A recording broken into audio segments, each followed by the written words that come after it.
Today, guys, I'm talking about Filson brand, CC Filson from Seattle, Washington, okay? I have this very cool wool Filson jacket that I just found out in the wild at an antique store.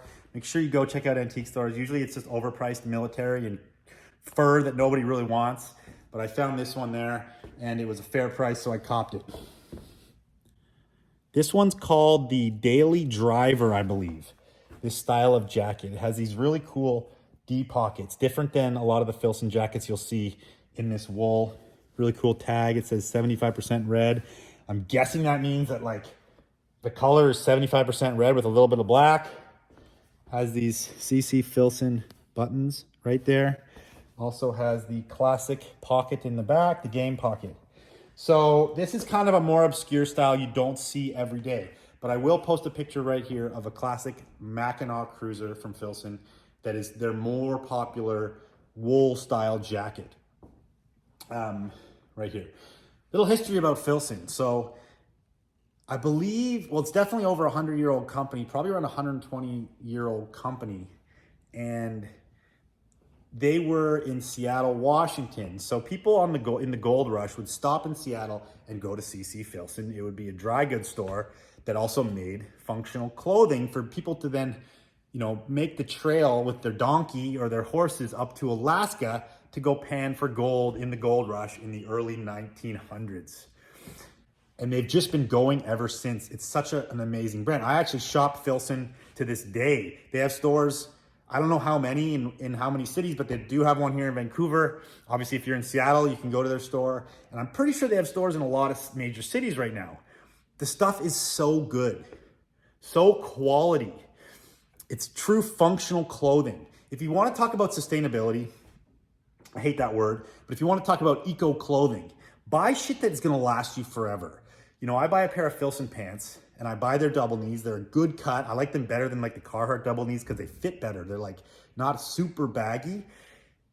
They last like 3 years and I wear them every freaking day. So if I'm going to buy one pair of pants to last me every day, I'll pay $200 because that's like, I'm going to save money in the long run. I'm going to throw out less crap.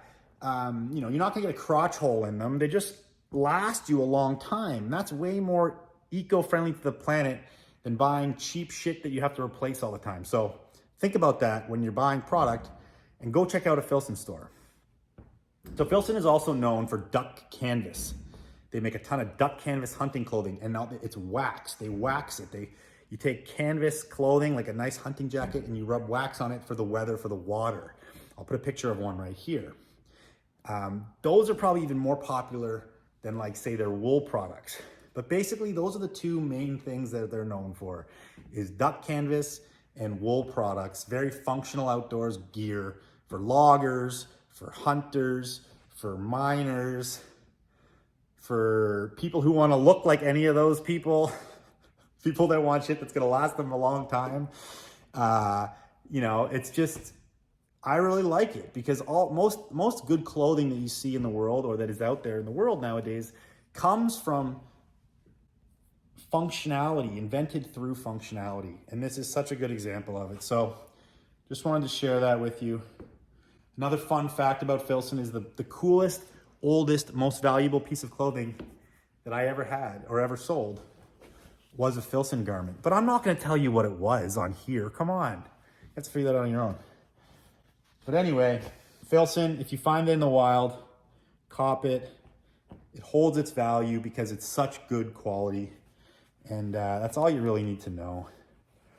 Filson, and support them because they're still a small company. It's not like Levi's. Like Levi's is old, you know, obviously older, but Levi's is like this worldwide corporation with billions and billions of dollars in revenue nowadays, right? Filson is still run out of like one main factory in Seattle, Washington. That's it. They're still a very small, probably privately owned company, just staying true to what they do, putting out amazing quality clothing.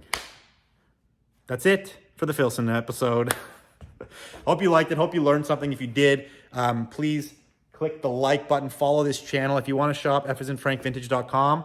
I would love you to. I'm inviting you to shop FisandFrankVintage.com with code VTGN stuff. I'm going to put that on the screen because that gets you 30% off anything you want to purchase, because I love you guys for tuning in. I love you guys for supporting this channel, so I get to make these dumb videos. I got this new phone, so I'm hyped up to make more videos for you guys. Go listen to the podcast on my channel. You can find that on the podcast sub-channel of my channel. Thank you guys. See you on the next one.